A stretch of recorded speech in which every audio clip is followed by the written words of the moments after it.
아멘. 이번 시간에 우리는 고린도 후서 12장과 13장, 오늘 마지막 결론까지를 다룰 것입니다. 우리가 계속해서 보고 있는 것처럼 고린도 후서는 13장으로 되어 있는데 서문과 결론을 제외하고 크게 네 항목으로 구성되어 있습니다. 바울은 고린도의 첫 번째 편지를 쓰고 그리고 디도를 통하여 그 편지에 대한 고린도 성도들의 반응을 보고 매우 기뻐하면서 이러한 고린도 후서, 다시 말해서 이 고린도 성도들에게 가장 필요하고 가장 그 미묘한 아주 중요한, 어쩌면은 교회의 이러한 생명과도 같은 이러한 방면들 네 항목을 기록하고 있습니다. 첫째가 새언약의 사역에 관하여, 두 번째가 새언약의 사역자들에 관하여, 그리고 세 번째 항목이 우리가 지난번에 봤듯이 가난한 성도들의 헌금하는 것에 관하여, 그리고 이제 네 번째 항목이 바로 가장 이 사도의 바울의 마음 안에서 깊은 부담으로 남아있던 바울 자신이 사도의 권위를 입증하는 것입니다. 이것이 10장에서부터 13장 중반까지 아주 길게 아주 오랫도록 쓰게 된 것은 정말 여러 각도에서 이러한 바울 자신이 이 사도인 것을 입증해 주는 것입니다. 참 쉽지 않은 이러한 서신입니다. 내용이죠. 바울 자신의 어떤 사도됨을 누군가가 대신 증거해 준다면 가장 좋겠죠. 그렇지만 자신이 이러한 방면을 말한다는 것은 그렇게 쉽지 않지만, 그렇지만 이러한 방면을 우리가 볼 때에 바울의 깊은 영을 만질 수 있고, 또한 바울의 이러한 깊은 부담, 또한 바울의 그 솔직함, 그리고 정치적이지 않고 아주 진솔하게 이러한 방면을 여러 각도에서 지금 말해주고 있습니다. 이것이 이 바울 자신이 사도를 입증하는, 증명해주는 이러한 것을 이 다섯 각도를 보여주고 있죠. 다섯 방면에서 말합니다. 첫째는 전쟁의 방식으로, 어떤 이러한 사역은 하나의 이 전쟁과도 같습니다. 그 시대에 이러한 다른 가르침이 들어왔습니다. 그것은 바로 유대 교도들의 이러한 교사들이, 그들이 와서 이러한 유대교의 그 율법과 실행들, 이러한 것들을 강조하죠. 그렇다고 주 예수님의 믿음을 저버리는 것도 아닙니다. 두 걸 혼합시켜버린 것입니다. 이러한 것들을 말할 때에 이러한 전쟁의 방식으로 먼저는 말하고, 그리고는 두 번째 방식은 바로 분량의 방식을 말했습니다. 하나님께서 제가 주신 그 분량, 그 척도의 방식을 통하여 이러한 자신의 이러한 권위를 입증하죠. 그 다음에 이제 세 번째 방면은 우리가 11장에서 봤듯이 그리스도의 질투함으로, 다시 말해서 그리스도께 약혼했는 이러한 방면을 보여줍니다. 누가, 어떤 사역이 주님을 사랑하게 했는가? 주님만을 약혼시켰는가? 이러한 방면을 우리가 보았습니다.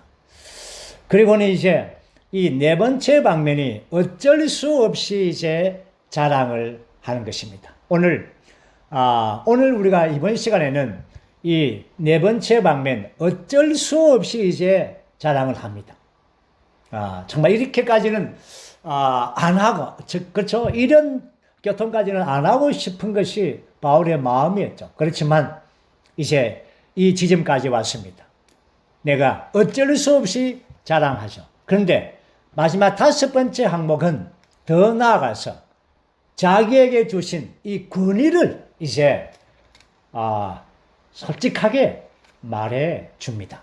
오늘 이러한 바울의 이러한 부담과 그의 깊은 그 영을 만지면서 우리가 이 시대에 이 사역에 대하여 어떠한 마음가짐과 존중을 가져야 되는가를 우리가 보기를 원합니다. 자, 먼저는 이제 어쩔 수 없이 자랑하는데, 자신의 신분과 수고와 고난에 대하여. 유대교대 교사들도 아마 고난을 좀 받았는 모양입니다. 또한 감옥에도 갇히게 됐죠. 그렇지만 그것은 그것보다도 더 많은 엄청난 이러한 고난과 이 수고를 했다는 것을 부득불 어리석지만 이렇게 자랑을 해야 되겠다는 것입니다. 사실은 어떤 사도가, 어떤 인도자가 와서 자기를 자랑하면 참 어리석지 않습니까? 바울은 이 지점까지 왔습니다. 제가 이 부분을 차근차근하게 바울의 어떤 부담을 따라서 함께 제가 읽겠습니다. 16절부터 이 바울의 그 수고와 고난과 그의 받은 환경과 이러한 것들을 낱낱이 기록합니다. 내가 다시 말합니다. 아무도 나를 어리석은 사람으로 여기지 마십시오. 그러나 그렇게 하지 못한다면 나를 어리석은 사람으로 받아들이십시오. 그러면 나도 조금은 자랑할 것입니다. 다른 유대교 교사들도 그런 걸 여러 방면에 자랑했다고요. 나도 참 어리석게도 그 자랑을 좀 여러분에게 해야 될 시점이 왔습니다. 17절 내가 말하는 것은 주님을 따라 말하는 것이 아니라 어리석음에 빠져 있는 것처럼 이처럼 확신하며 자랑하는 것입니다. 참 이 어떠한 표현입니까? 사도는 주님을 따라 말하는 것이 아니라고까지 했습니다. 그리고는 이제 자기가 어리석게 되었다고 이렇게 말하죠. 솔직하고 정직하게 바울은 무언가를 내가 말하고 싶습니다. 참 어리석게도. 우리가 서두에 마틴 루터의 이러한 지은 찬송가를 우리가 함께 불렀습니다. 내주는 강한 성이요. 마틴 루터가 그 진리를 위하여 싸울 때 한 면에서는 어리석었습니다. 성직자의 계급을 다 내려놨습니다. 참 어리석었죠. 바울도 여기에서 많은 사람이 육체를 따라 자랑하니 나도 자랑하겠습니다. 많은 사람이 누굽니까? 바로 유대 교도들의 교사들입니다. 왜냐하면 여러분은 현명해서 어리석은 사람들을 기쁘게 용납하기 때문입니다. 누가 여러분을 노예로 삼거나 누가 여러분을 삼키거나 누가 여러분을 빼앗거나 누가 자기를 높이거나 누가 여러분의 뺨을 치더라도 여러분은 참 잘 또 용납을 합니다. 나는 나 자신을 부끄럽게 만들 셈으로 말합니다. 우리는 전에도 너무나 약했습니다. 누가 어떤 일에 담대하다면 어리석은 말이지만 나도 담대하겠습니다. 여기에 유대 교도들의 이 교사들과의 이러한 바울과의 이 대비를 보여주죠. 그들도 자랑했겠죠. 여러 방면에서. 22절 보면 그들이 히브리 사람들입니까? 아마 히브리로 사람들 자랑했겠죠. 나도 그렇습니다. 그들이 이스라엘 사람들입니까? 나도 그렇습니다. 그들이 아브라함의 후손입니까? 나도 그렇습니다. 그들이 그리스도의 사역자들입니까? 그들은 히브리인이라고 하고 이스라엘 사람들하고 율법을 자랑하고 그러면서 그리스도의 사역자들이라고 말했습니다. 바울은 내가 정신 나간 사람처럼 말하는데 나는 더욱 그렇습니다. 나는 수고도 더 많이 하였고 감옥에도 더 많이 갇혔으며 매도 수없이 맞았고 죽을 고비도 여러 번 겪었습니다. 유대인들에게 40에 하나를 뺀 매를 5번 맞았습니다. 3번 몽둥이로 로마 사람들에게 맞았습니다. 돌로도 맞았고 3번 파선을 당해서 하루 밤낮을 꼬박 깊은 바다에서 보냈습니다. 이 사건은 사도행전에 기록되지 않았죠. 멜리데에 그 파손된 그 사건이 아닙니다. 어쨌든 엄청난 이러한 환경들, 그뿐입니까? 26절에는 여러 번 여행한 동안에 강의 위험을 당했습니다. 강도들의 위험을 당했습니다. 갈라디아의 그 교회들을 위하여 그 험한 그 산지, 또 그 밑에 해변가에 그 많은 강도들이 있었습니다.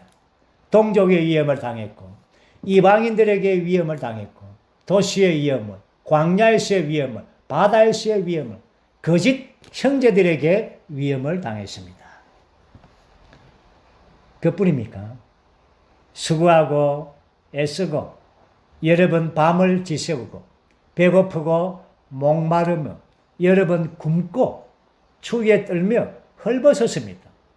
굶는 것은 금식이 아닙니다. 식량이 없어서 굶은 것입니다. 이 밖에 언급하지 않은 것들은 그만두더라도 날마다 나를 억누르는 많은 염려가 있었는데 곧 모든 교회를 위한 염려입니다. 이러한 밖에 있는 수많은 환난과 환경 이러한 것들을 많이 겪었습니다. 그렇지만 안에는 그 바울 안에는 그 염려는 바로 모든 교회들을 위한 염려입니다. 이것이 사도입니다. 누가 약해지면 나도 약해지지 않겠습니까? 누가 실족하면 나도 자신을 애타지 않겠습니까? 이것이 사도의 마음입니다. 굳이 자랑해야 한다면 나는 나의 약한 것을 자랑하겠습니다. 그 약함이 그 마지막에 31에서 33절 이 부분을 한번 읽어보죠. 31에서 33절 주 예수님의 하나님 곧 주 예수님의 아버지 영원히 찬송받으실 분께서 내가 거짓말을 하고 있다는 것을 아십니다. 다마스커스에서 아레다 왕 수하에 있는 총독이 나를 잡으려고 다마스커스 성을 지켰지만 사람들이 나를 줄다린 광주리에 담아 성벽의 창문을 통해 내려 주었습니다. 그래서 나는 그의 손에서 벗어났습니다. 이 참 마지막에 이 광경들, 이 광주리에 담겨서 내려오는 이 영광스럽습니까? 아닙니다. 참 어쩌면 수치스럽죠. 이렇게 바울이 이런 것들 자세하게 쓴 이유가 무엇입니까? 많은 사람들의 관점은 하나님의 사역자가 되고 하나님의 어떤 축복을 받고 번영을 받고 이러면은 존귀한 자가 되고 뭔가 아주 이런 겉으로도 밖으로도 뭔가 이렇게 영광을 존귀를 받아야 된다고 생각합니다. 오늘 수많은 기독교의 사역자들은 인도자들은 그렇게 되기를 원하죠. 바울과 같이 되기를 원치 않습니다. 누가 이렇게 이 바울이라는 상황을 되려 하겠습니까? 그러나 바울은 이것을 자랑했습니다. 왜냐하면 주 예수님께서 그러한 삶을 사셨기 때문입니다. 주님은 우리가 알듯이 바울이 주님을 알았듯이 바로 그분은 이 땅에서 그러한 삶을 살았습니다. 죽기까지 순종하면서 그렇게 살았죠. 바로 고난의 삶이었습니다. 오늘 바울이 그러한 삶을 살았습니다. 오늘 우리 또한 그러한 삶을 살아야 되는 겁니다. 왜냐하면 이 시대는 고난의 시대입니다. 우리는 왕국 시대에서 우리는 왕들의 시대가 올 것입니다.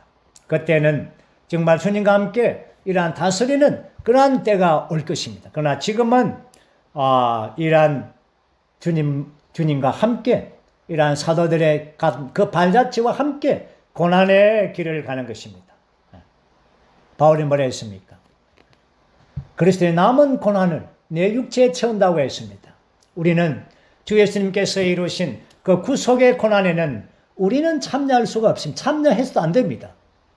그러나 교회 건축을 위한 그리스도의 남은 고난에는 우리 모두가 참여하기를 원하는 것입니다.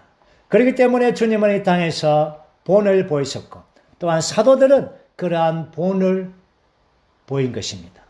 고린도 성도들이여, 여러분들이 그렇게 밖에 보이는 은사가 있고 또 말도 잘하고 또 아주 능통하고 이러한 사람들의 현혹되어서 이러한 이 주님의 말씀 안에 있는 중심, 이러한 것들을 보지 못합니까? 이러한 방면들에 이제 부득불 자랑합니다. 그리고는 이제 어쩔 수 없이 자랑하는 것은 이 세 방면입니다. 세 방면. 첫째는 방금 보았듯이 수고와 고난을 자랑하고, 두 번째는 이상과 계시를 자랑하고, 세 번째는 사도 직분의 표시, 사도의 표시에 대하여 부득불 자랑을 합니다. 두 번째 방면은 이제 이상과 계시에 대하여 자랑을 합니다. 부득불. 유대 교도들의 이러한 교사들은 그들은 자랑을 했습니다. 어떤 자랑을 했습니까? 율법에 대하여 능통했습니다. 율법을 자랑했습니다. 하나님의 말씀, 그리고 구약에 있는 모세와 아브라함과 이삭과 야곱과 또한 선지자들과 사무엘과 많은 이러한 위인들을 자랑했을 것입니다. 이제 바울은 유대 교도의 교사들이 자랑하는 것 이상으로 이상과 계시에 대하여 자랑을 합니다. 1절과 2절을 한번 읽어보죠. 자랑하는 것이 참으로 무익하지만 내가 자랑하지 않을 수 없기에 주님의 이상과 계시를 말하겠습니다. 내가 그리스도 안에 있는 한 사람을 아는데 그는 14년 전에 셋째 하늘로 이끌려 갔습니다. 그가 몸 안에 있었는지 몸 밖에 있었는지 나는 모르지만 하나님은 아십니다. 아멘.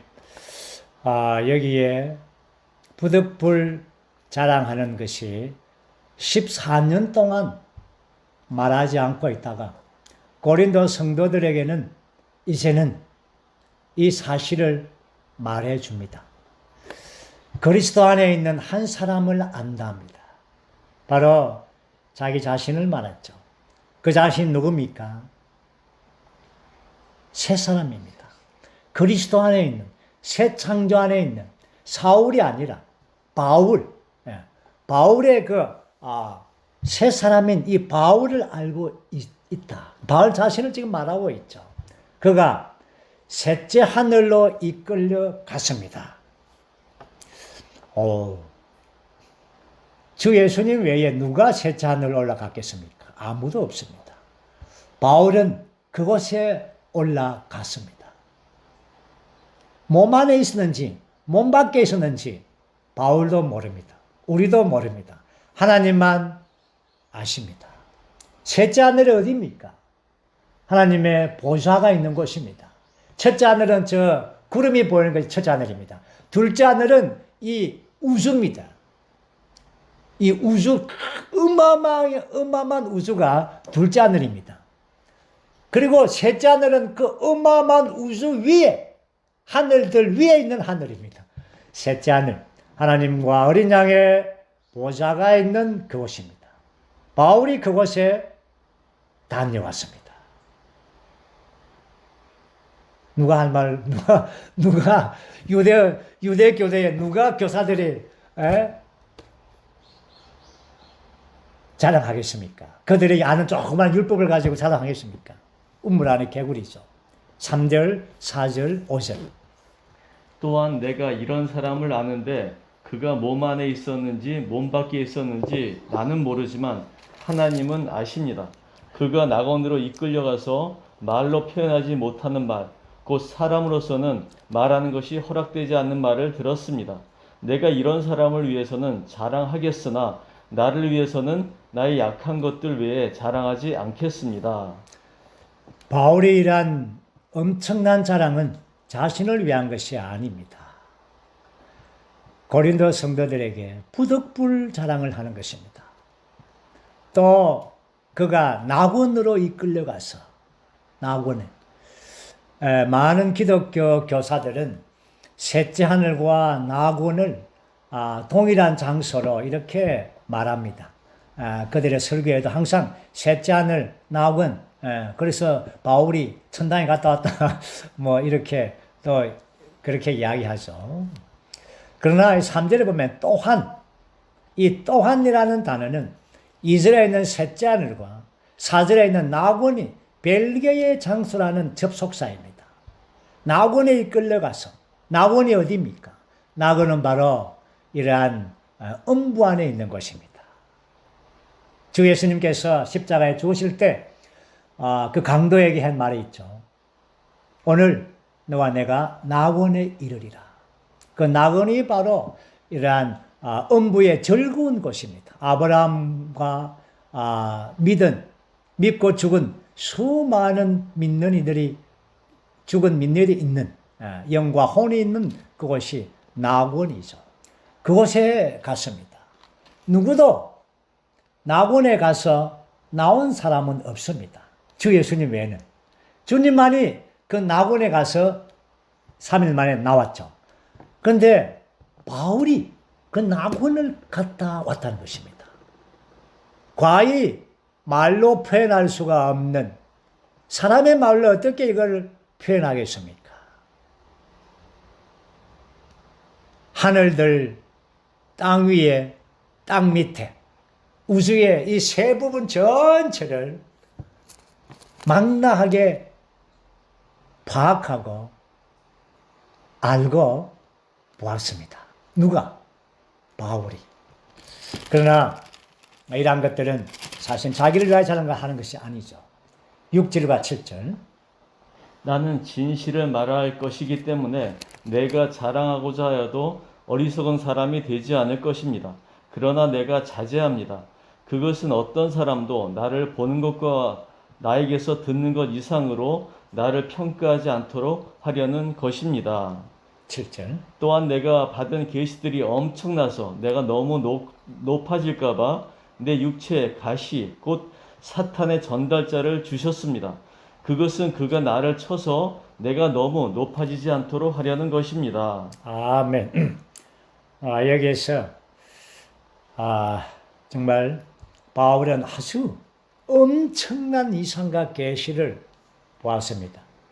그런데 이 계시를 본 바울은 사람입니다. 그렇기 때문에 높아질 수가 있는 굉장히 위험성을 가지고 있죠. 그래서 하나님께서 높아질까 봐 육체에 이러한 가시를 주었습니다.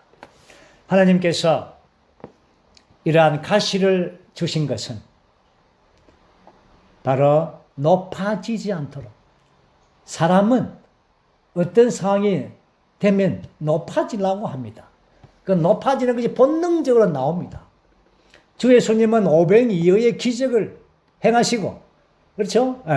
주님은 높아질 수 있는 정말 좋은 기회이지만, 그러나 한적한 곳에 홀로 산에 가셔서 아버지와 기도하러 갔습니다. 교통 안에 머물렀습니다. 이것이 정말 바울은 가시가 자기를 낮추게 했습니다. 하나님께서 하신 것입니다. 그런데 바울이 뭐라 했습니까? 8절과 9절 말씀. 8, 9, 10절 다 읽죠. 아멘. 나는 이것이 나에게서 떠나도록 해달라고 이 일을 두고 주님께 3번 간청하였습니다. 그러나 주님은 나에게 말씀하셨습니다. 나의 은혜가 너에게 충분하다. 왜냐하면 나의 능력은 사람이 약할 때 온전하게 나타나기 때문이다. 그러므로 나는 그리스도의 능력이 나에게 장막으로 드리워지도록 오히려 나의 약한 것을 더더욱 기쁘게 자랑하겠습니다. 그러므로 내가 그리스도를 위하여 약한 것과 모욕과 궁핍과 박해와 곤경 가운데서도 기뻐하는 것은 내가 약할 그때가 곧 강할 때이기 때문입니다. 아멘. 바울은 자기의 이 가시를 빼달라고 3번이나 간청하면서 기도했죠. 그러나 주님의 말씀은 나의 은혜가 너에게 충분하다. 나의 능력은 사람이 약할 때에 온전하게 나타나기 때문이다. 주님의 말씀입니다. 그러므로 바울은 그리스도의 능력이 나에게 장막으로 드리워지도록 오히려 나의 약한 것을 더더욱 기쁘게 자랑하겠습니다. 그렇게 해서 바울의 약함을 이렇게 자랑한 것입니다. 이러한 약함이 그래서 내가 그리스도를 위하여 약한 것과 모욕과 궁핍과 박해와 공경 가운데서도 기뻐하는 것은 내가 약한 그때가 곧 강할 때이기 때문입니다. 정말 바울의 이러한 사도의 직분 또한 그의 사역자의 어떠함 우리가 이 부분을 말씀을 읽을 때에 오늘날 기독교의 사역자들과는 전혀 다릅니다. 전혀 다릅니다. 왜 하나님께서 바울을 이렇게 높였다가 이렇게 낮추고 이렇게 높였다가 낮추고 이렇게 합니까? 지금 하나님께서는 바울을 어떻게 하고 뭐 하고 있습니까? 지금 뭐 하고 있죠? 연단하고 있습니까? 예수님께서 하시는 말씀은 바울을 요리하고 있다는 겁니다. 높은 이상과 계시를 보여주고 낮은 골짜기에 오게 하고 이렇게 해서 아주 요리를 하는 것입니다. 요리는요, 제일 맛있는 요리는 불 속에 아주 데워가지고 그리고 또 차은 것을 또 가고 이렇게 하면은 얼마나 요리가 맛있습니까? 제가 그 국수를 아주 맛있게 하는 형제와 함께 있은 적이 있습니다. 그 형제가 내보고 국수를 아주 맛있게 해준대요. 그래서 그 형제가 해준 국수를 먹었는데 정말 맛있었습니다. 내가 먹어본 국수 중에 제일 맛있어요. 그래서 어떻게 이 국수를 했습니까? 물어보니까 바로 그 형제가 국수를 딱 삶아가지고 이제 어느 시간이 되면은 그 준비한 얼음물을 딱 준비해놨다가 아주 펄펄 끓다 아주 최고쯤 때에 국수를 얼음에 팍 넣어버려요. 얼음물 나니까 이 국수가 굉장히 쫄깃해지죠. 그렇게 해서 정말 그때 내가 국수가 이렇게 해야 맛있구나 알았습니다. 하나님은 바울을 이렇게 요리했습니다. 예수님께서 이 말씀하시면서 50년 동안 이상이나 나는 바울의 이란 말씀을 누릴 때마다 바울을 누리고 있습니다. 요리된 바울. 그 요리된 바울에서 나온 것이 바울의 완전케 하는 사역 아닙니까? 14서신의 모든 서신들이 바로 요리된 바울 안에서 요리로 나온 것입니다. 그렇기 때문에 바울의 이 말씀들이 그렇게 풍성하지 않습니까? 그렇게 귀하지 않습니까? 하나님이 이렇게 요리했기 때문에 그렇습니다.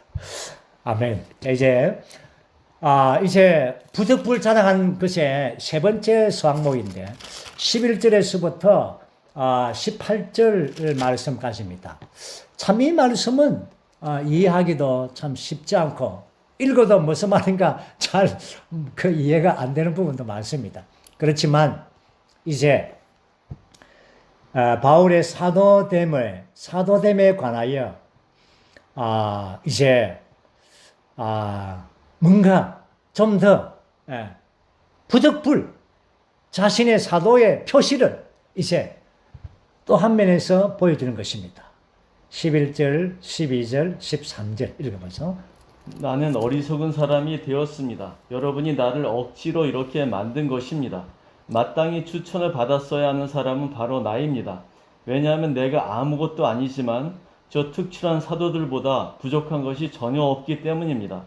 사도의 표시는 내가 모든 것을 견디는 가운데 표적들과 기이한 일들과 능력의 일들로 여러분 앞에 완전히 나타났습니다.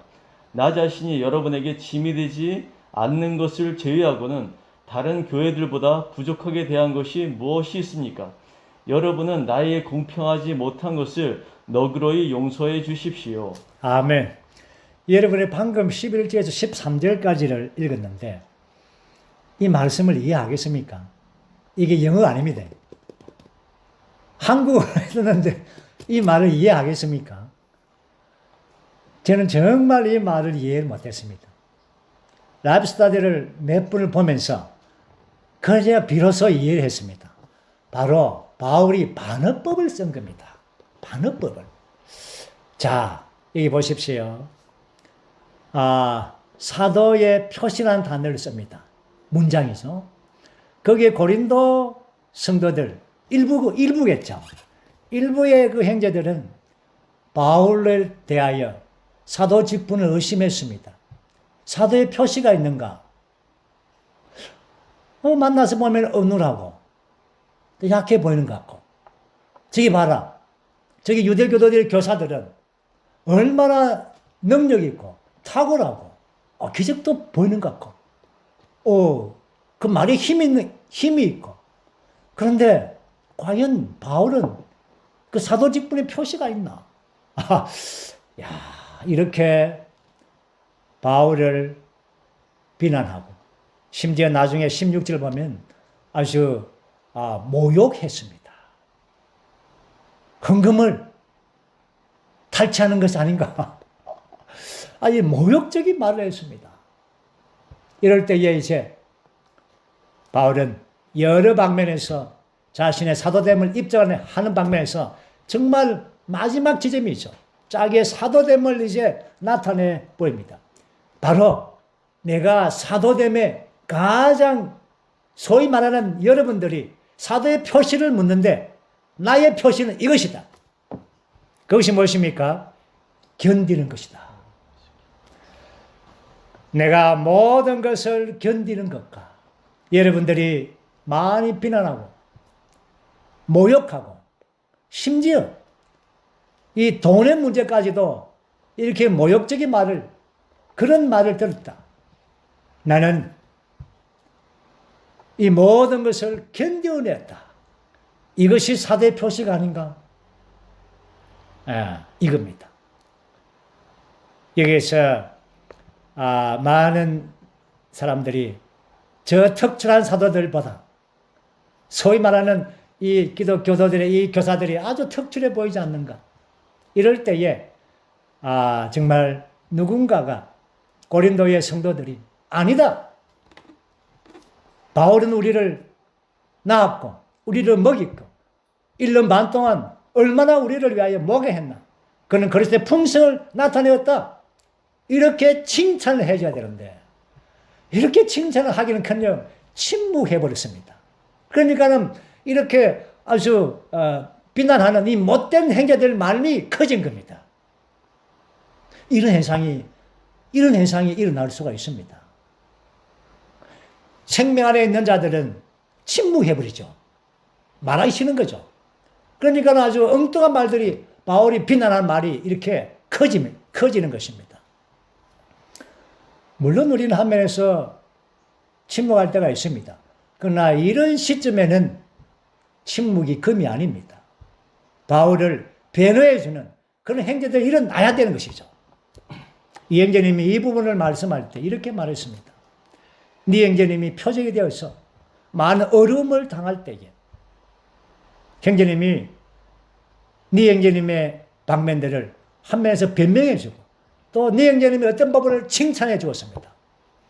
바로 네 형제님과 함께 섰다는 것이죠. 이러한 것이 정말 필요한. 이것은 우리가 이 부분의 말씀들은 이 장로나 동역자나 집사나 이러한 부분에 사람들 준 것이 아니라 모든 믿는 이들, 심지어 젊은이들까지도 이 부분의 말씀은 우리가 이해하고 이러한 부분에 깨닫기를 원하는 것입니다. 이제 보십시오. 자, 이제 14, 15절을 읽어보죠. 보십시오. 내가 이제 세 번째 여러분에게 갈 준비를 하였습니다. 그러나 여러분에게 짐이 되지는 않을 것입니다. 왜냐하면 내가 구하는 것은 여러분의 소유물이 아니라 여러분 자신이기 때문입니다. 그것은 자녀가 부모를 위하여 저축해야 하는 것이 아니라 부모가 자녀를 위하여 저축해야 하는 것이기 때문입니다. 여러분을 위해서라면 나 자신은 나의 소유물을 더더욱 기쁘게 소비하고 나 자신까지도 다 소비할 것입니다. 내가 여러분을 더 많이 사랑할수록 나는 사랑을 덜 받아야 되겠습니까? 아멘. 이것은 바울의 사도의 아비의 마음이죠. 깊은 분함이죠. 나는 여러분의 재물을 구하는 것이 아닙니다. 여러분의 소유물을 구하는 것이 아닙니다. 나는 여러분 자신을 구하는 것입니다. 여러분의 자신이 소중한 것입니다. 그래서 고린도에 있을 때에 동일하게 다른 교회와 마찬가지로 여러분들에게 그리스도의 풍성을 공급했고 하나님의 왕국의 진리를 가르쳤고 또한 집집마다 다니면서 여러분들을 목양했고 이것은 바로 여러분 자신을 구하기 위한 것입니다. 16절에서부터 이제 18절까지 보죠. 그러나 그냥 두십시오. 나는 여러분에게 짐을 지우지 않았는데도 여러분 중에 어떤 사람들은 내가 강교해서 속임수로 여러분을 사로잡았다고 합니다. 내가 여러분에게 보낸 사람 가운데 어떤 사람을 통하여 여러분을 이용하였습니까? 내가 디도에게 여러분에게 가라고 권하였으며 또 그와 함께 그 형제를 보내었습니다. 디도가 여러분을 이용하였습니까? 우리가 동일한 영 안에서 동일한 보조로 행하지 않았습니까? 아멘. 정말 이제 가장 이 부분 사람이 이러한 재정에 대하여 돈에 대해서 비방을 받으면 참 쉽지 않습니다. 바울도 이러한 비방에 처했습니다. 고린도의 어떤 사람들은 사도를 이렇게 비난했죠. 바울이 강교하게 이득을 취했다. 디도를 보내어서 가난한 성도들에 위한 헌금을 받게 해서 그래서 그 이득을 취했다. 그래서 자기가 나타나지 않고 디도를 보냈다. 숨어서 배후에 있었다. 이러한 표현입니다. 상당히 정말 바울로서는 아주 이러한 방면까지도 사랑하는 아비의 마음으로 그들에게 부득불 화면에서는 이러한 담대하게 솔직하게 이렇게 말해줄 필요가 있죠. 내가 여러분들에게 어떤 이득도 취한 것이 없습니다. 내가 디도에게 여러분에게 가라고 한 것은 또 디도가 혼자 갔습니까? 이러한 말이 나올까봐 우리는 교회 교통을 통하여 또 다른 형제를 보냈습니다. 또 다른 형제를 또 준비해 놨습니다. 두세 사람이 함께 이 헌금을 관리하고 있습니다. 우리가 동일한 영안에서 동일한 보조로 함께 행했습니다. 정말 망나니 어린아이 자식 같은 그런 느낌이 듭니다. 그렇지만 이러한 사도의 부담은 차분하게 솔직하고 진솔하게 이러한 방면들을 교통해주고 어찌하든지 그들을 돌이키게 해서 이 사역을 인도해서 그리스도의 풍성함을 누리게 해서 그들이 하나님의 왕국 안에서 그리스도의 몸의 실제를 갖게 하는 것입니다. 이것이 하나님의 뜻이기 때문에 그렇습니다. 이제 우리는 정말 이러한 어쩔 수 없이 자랑하는 이 네 번째 이 항목을 마치고 이제 다섯 번째 항목입니다. 이제 마지막 항목이죠. 이것은 바로 사도의 자신의 사도됨을 입증하는 마지막 항목으로서 자기에게 주어진 권위 마지막 수단입니다. 이 자기에게 주어진 권위에 대하여 이제 말하는 것입니다. 이제 이것은 12장 19절에서 13장 10절까지 마지막 항목으로 말하고 있죠. 우리가 19절과 20절을 읽어보겠습니다. 지금까지도 여러분은 우리가 여러분에게 우리 자신을 변명하고 있다고 생각합니다. 사랑하는 여러분, 우리가 그리스도 안에서 하나님을 마주 대하며 말하는데 이 모든 것은 여러분을 건축하기 위한 것입니다.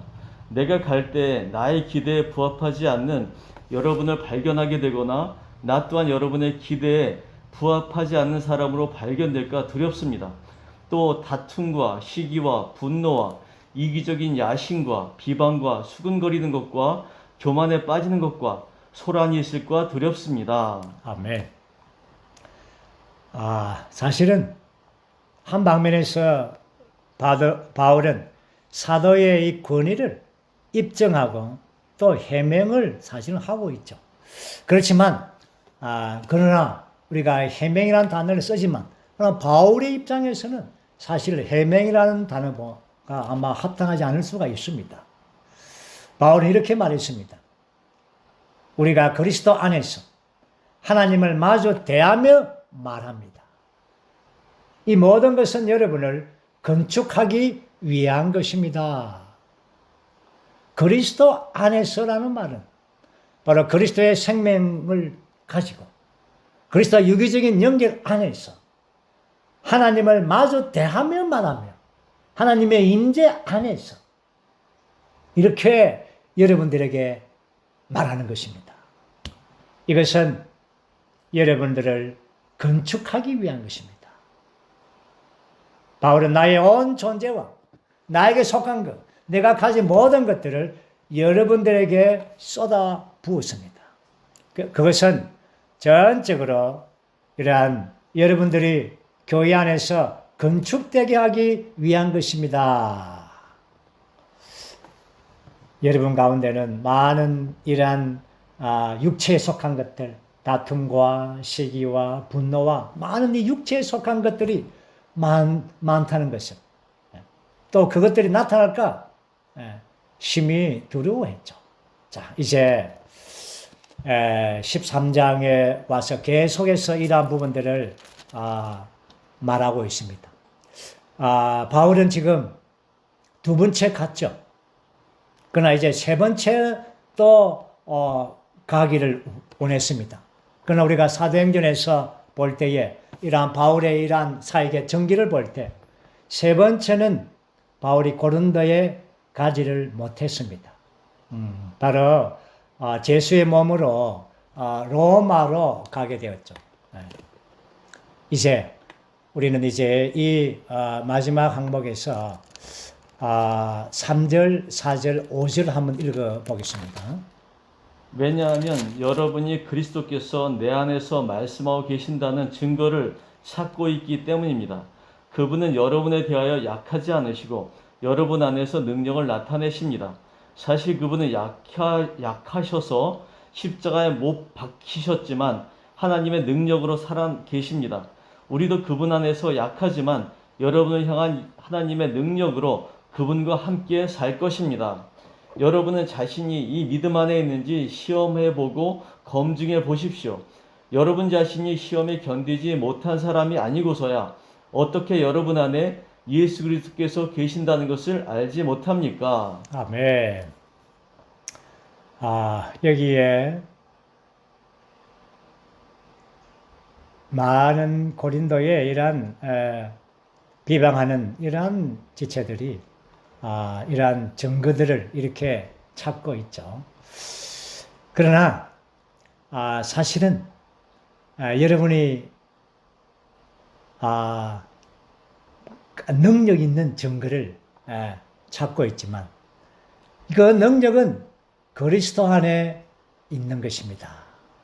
그분이 약해져서 십자가에 못 박혔지만 그것이 능력입니까? 그것이 바로 능력이죠. 그래서 부활 능력으로 살아난 것입니다. 우리도 그분 안에서 약하지만 여러분을 향한 하나님의 능력으로 그분과 함께 살 것입니다. 정말 이렇게 해서 사도의 이러한 부담과 그의 마음을 이렇게 고린도의 성도들에게 나타내 보였습니다. 이제 우리는 마지막 지점에 와서 사도에 대하여 8절과 9절과 10절에서 이 부분을 마감하죠. 자, 8절. 왜냐하면 우리는 진리를 거슬러 아무것도 할 수 없고 오직 진리만을 위하기 때문입니다. 언제든지 우리가 약하더라도 여러분은 강하다면 우리는 기뻐합니다. 또한 우리는 여러분이 온전하게 되는 이 한 가지를 위하여 기도합니다. 그러므로 내가 떠나 있을 동안 이런 내용으로 편지를 쓰는 것은 내가 여러분과 함께 있게 될 때 주님께서 나에게 주신 권위를 가지고 여러분을 엄하게 대하는 일이 없도록 하려는 것입니다. 이 권위는 사람들을 건축하기 위한 것이지 무너뜨리기 위한 것이 아닙니다. 아멘. 바울은, 사도는 진리를 거슬러 아무것도 할 수 없고 진리를 위하여 합니다. 진리의 절대성을 지키는 것이죠.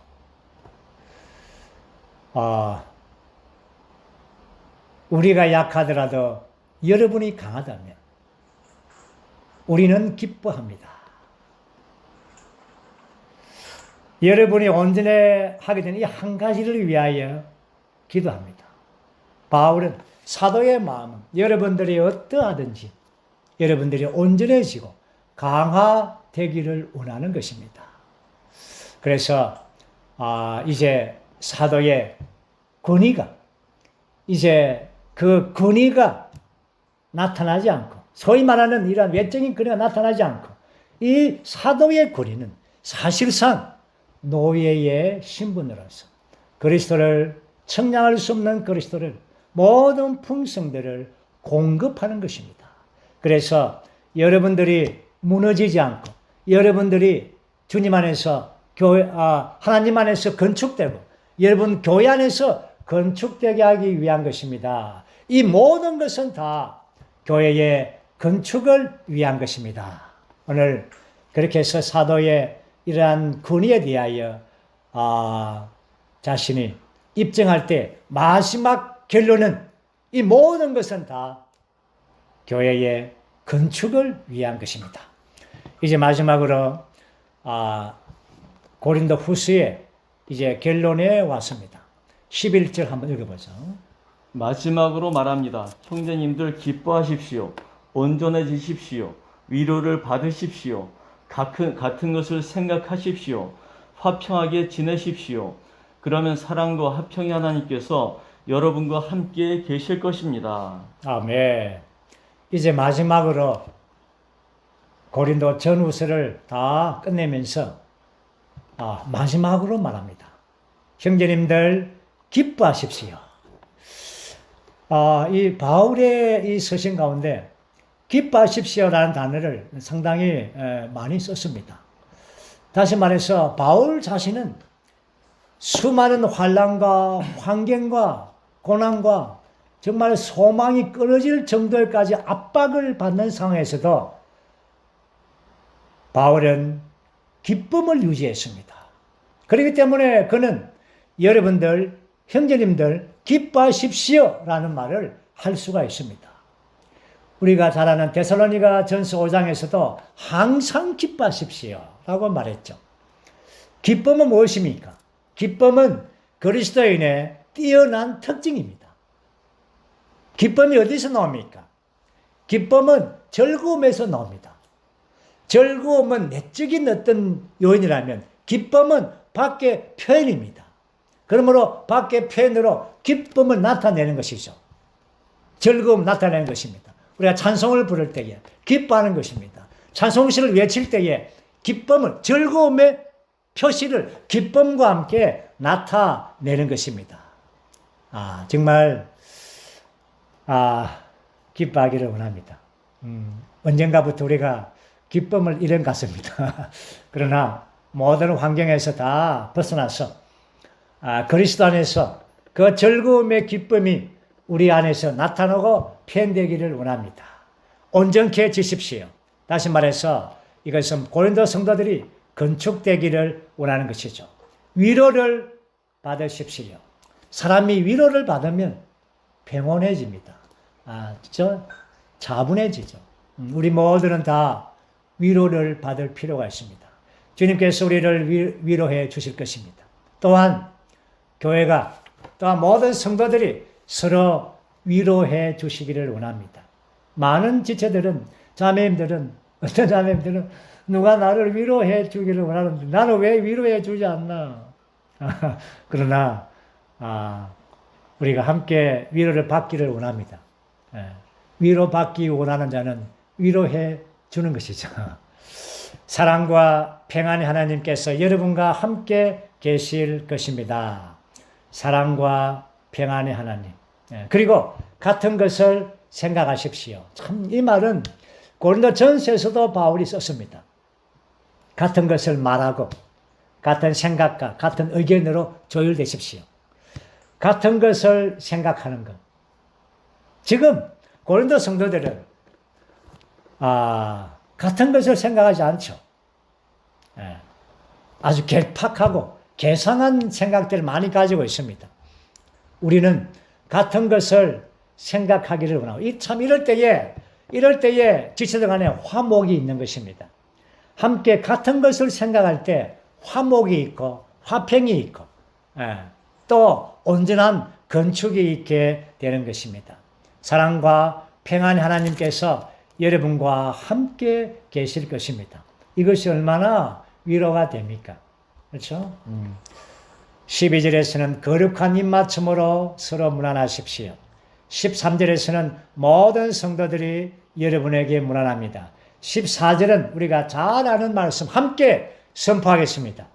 주 예수 그리스도의 은혜와 하나님의 사랑과 성령의 교통이 여러분 모두와 함께 하기를 바랍니다.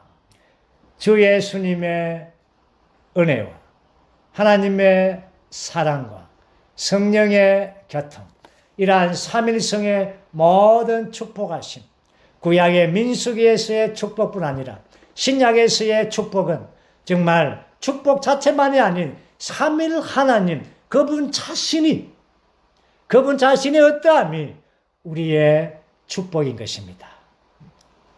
하나님의 사랑의 근원이 그리스도의 은혜를 통하여 나오고 또한 성령의 교통을 이러한 통하여 우리에게 전달되어지고 있습니다. 오늘 이 고린도서 마지막 장 마지막 절 이 각주가 아마 제가 볼 적에는 성경에서 제일 긴 각주가 아닌가 싶습니다. 아주